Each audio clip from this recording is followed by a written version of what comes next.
Hello, my name is Sandy. I am going to take you on my journey of diamond painting. And I'm going to diamond paint while I just kind of talk about things in general. So my current work in project, a WIP, for those of you that have seen the lingo and are like, what are they talking about, is called the Snow Queen. The design is by Josephine Wall, and I bought this diamond painting from Diamond Art Club. And this is the chart that they send with all their projects. These are actually now, the new ones are little stickers that you can put on your diamond containers or your drill containers. But I choose to use a really inexpensive method that I found when I very first started diamond painting. So this is I'll put a link in the description below, but this is just a cover that had a case that had 1, 2, 3, 4, 5, 6, 7 strips in there that are all connected with 4 pots each, so 28, as you can see, 28. So this is just it opened, and I have pots in the lid, or containers in the lid, and I have containers in the actual body. So if you wanted to travel, I would need the other container, and this lid would cover so everything would stay nice and contained. And I just simply numbered my containers, and I use them over and over and over again, and I go according to the chart so all these numbers correspond with these then, or the symbols, I should say. So 1 happens to be 1, but when you get to 5, it's a V. So as you can see, most of them do not match up to their numbers if you're new to diamond painting. Surprise, surprise. So anyway, that's the method that I like best. It works for me. So there are many things out there available that you can use. That's just what I choose. So I'm going to just start. This is a square diamond painting. So if you're new, they come in square drills, which these are, and they come in round drills. Diamond Art Club, you do not get to choose the drills that you would like to work with for your canvas. They come, and you know when you buy it that it's either square or round. So I like both. I started with round, and I saw some squares and thought, ooh, I want to try that. So I did, and now I like them both. So how I like to do my square drills is I like to start off by setting kind of in a checkerboard method. Here's another term, color block. So you see, let's see, this area right here, this scrolly bit, that's kind of a big block of color for this painting. Oh, sorry, let me get you in film camera. That would help. So this scrolly piece right here, there's quite a bit of it, so that's kind of a block of one color there. This painting or canvas has a lot of what we call confetti, so you don't have a tremendous amount of color blocking, which is a big block of color. Sometimes in paintings you can have a whole area of just one color, so that'd be color blocking. This one, you have smaller areas of color blocking, and I like to do kind of a checkerboard method. So here, here, kind of in a diagonal, and then you just, do the reverse going. So however you like to work it, but a checkerboard method. So that's what I'm doing with these 9s here. So, and I like to place them with my pointy tweezers that I got from Diamond Art Club, and some of the other vendors provide them as well. I love them. I mean, these are like, ooh, definitely pointed. They could be a weapon. Okay, so anyway, I'm going to just try and hold the camera where you can see, and I'm going to talk to you then while I just set these. So to me, this was faster. I started off by trying to place them in with my pen, and that was fine, but I wasn't overly happy with it. And I must admit, a lot of it has to do with the vendor and where they get their diamonds. Diamond Art Club has a really good rep as far as, number one, their artwork is licensed. So anyone, you know that the artist is getting compensated for their work. And number two, their drills are very uniform for the most part, I have to say. I will usually run across one or two colors in the whole mix. Like this one has 62 colors. So to find just one or two that isn't quite as snug to the square as some of the others isn't horrible. But I've worked on others where, oh gosh, I felt like, I just wanted to get done with the painting because it was so hard to look at up close from far away. And on my wall, I have to say that it doesn't bother me. But while working on it, it wasn't a super pleasurable experience, just because they don't fit as nice and tight as Diamond Art Clubs usually do. And let's see, I think I'm about finished with with my checkerboard method. So now I'm going to turn my tray and just fill in with my diamond painting pen, which I've got several diamond painting pens as I've progressed through the years, because it's been a little over 2 years now that I've been diamond painting, and I blame my granddaughter. It's her fault, because I bought a craft for her to work on at my house while she visited. So really it's my fault. Yes, I know. And oh my goodness, she took to it, and it was beautiful when it was done. And I thought, wow, I kind of wanted to do that. That looks like it might be fun. So a few months later, I'm on a road trip with my sister and my mom and my dad. Our husbands, my sister and my husband stayed at home. So it was just, the core family. That's who I grew up with. I only have one sister. So, whom I love very much and is my bestest friend. So I'm very blessed. Anyway, we stopped at Hobby Lobby on our way we were going into Blue Ridge to spend a week. And we thought,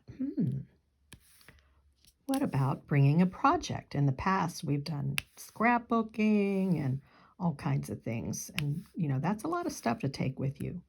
So we also knit and crochet and just anything to keep our hands busy, basically. So when we were walking through Hobby Lobby, I thought, oh, this is where I got that diamond painting for my granddaughter. So we went down the aisle, picked out something. I thought I could make this for my other granddaughter for Christmas, because she's too young to do diamond painting. She was like, I don't know if she was even 2 then, and it could go on the wall, on her bedroom wall. So my sister picked up the same one, because she had never done it before either. And we started our diamond painting journey together that trip in probably October of 2018. I was going to say 2018, but I'm not sure when it was. Okay, I've got a little tag there. See that? And it just bugged me that this wouldn't lay up next to it. So I'm going to remove that one and throw it away. I have a little pot here that's magnetized, and it sits on the bottom of my light source. I'll just show you. So I got this little pot. It's just decorative. I put a magnet on the bottom of it so that it would stick there. And I thought it once time to use it as a cover minder, which is simply, a decorative piece that you can put on this paper as you get rid of the paper. Some paper on diamond paintings is clear, and some of it is opaque like this. This Diamond Art Club comes with clear on all theirs, and you'll typically find there are two kinds of diamond painting. One is uses poured glue, where they take a border. Obviously, I don't know the exact process, but the glue doesn't come out very far from the edge of the canvas. Like this one's about there, and then there's no more. All that's just regular. But this one is pretty close to the diamonds. And they actually pour the glue in this, and I guess once it sits, they remove the mold, and they put this clear coat of acetate on it. And so it's good for shipping. Other people, or vendors, I should say, use what is called a double-sided sticky tack, or it's sticky stuff anyway, which is fine. And they typically have the opaque covering on them.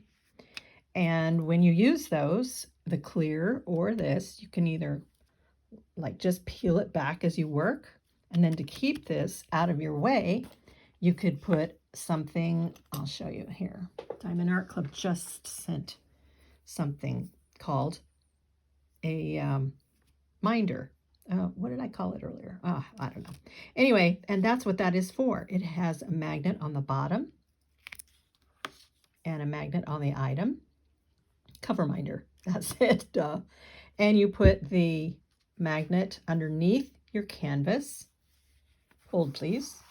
I place the diamond, the magnet, and then this will stick to it, and then you can move it, slide it out of your way as you go along. So that's simple explanation of a cover minder. You can make your own, which I actually did. I'll show you. Number one was my little pot. That's what started the whole thing. I thought, oh, I'll just use a cover minder and have that be my little trash can. So I found a little pail and made it. Another one I made was this cute little bunny. Oh, and as you see, I put a magnet on the bottom, and he works just fine. He's so cute. Came in a little set, so I have two of these actually. But anyway, so make your own, or they are available in lots at the diamond painting as accessories. And, I'm sure you can find them on Amazon too, as Etsy, and who all knows where. So I'm not sure exactly where I left off with my story, but I did get the diamond painting completed for my other granddaughter, and it was beautiful. And I can show you, I can't show you a picture. But anyway, so I got it all framed and done up, and so she now has that. And that started the journey, and my sister is hooked like I am.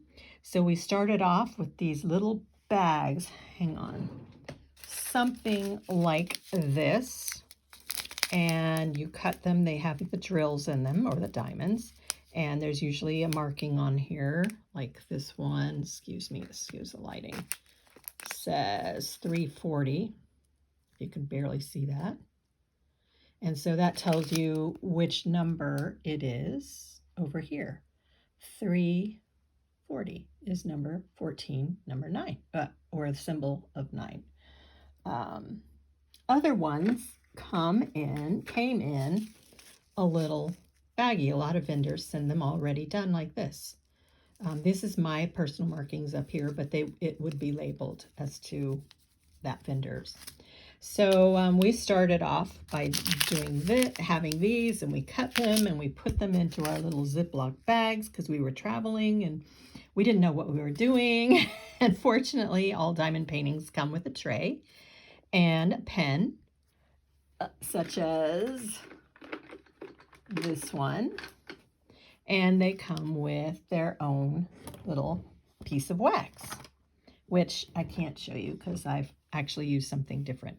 But it's very simple process. So you take your pen, it's got the diamond tip on there so that you stab it into the wax a couple of times. So that's loading your diamond painting pen. And then you're ready to diamond paint, which is exactly what we did while we were away.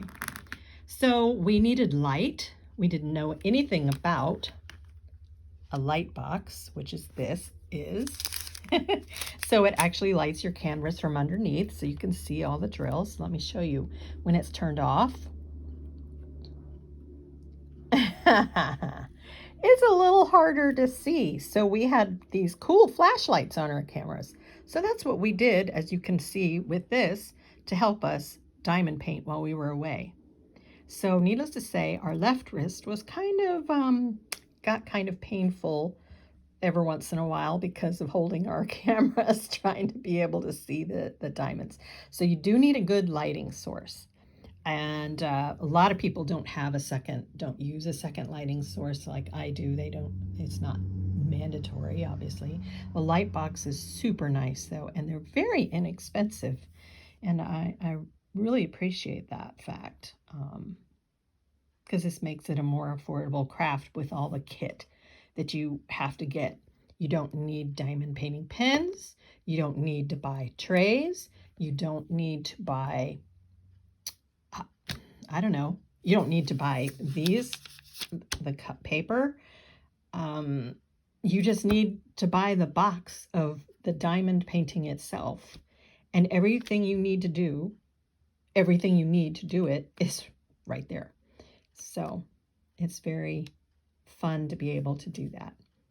So, all right, well, I'm going to stop this one and I'll start another one another time and continue on this diamond painting journey. Till next time, goodbye.